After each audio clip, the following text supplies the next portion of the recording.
সুতরাং পয়লা বৈশাখ হিসাব করতে, দোয়া করতে, সুবহানাল্লাহ, হিসাব করা, দোয়া করা, নতুন বর্ষের উদ্বোধন করা কোনো নিষেধ নাই।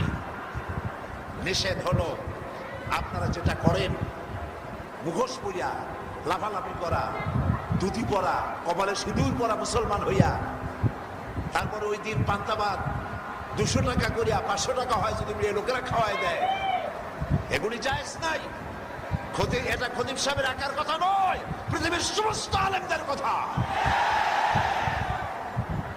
সুতরাং এই কথায় মুসলমানদের দ্বিমত করার কোন অবকাশ। এবার চলেন, পয়লা বৈশাখ তো আমার আসল উদ্দেশ্য ছিল না, আসল উদ্দেশ্য কি সেখানে চলেন। সারা বছর ব্যবসা করার পর হিসাব নিকাশের একটা দিন আসে, 30শে চৈত্র বা পয়লা বৈশাখ।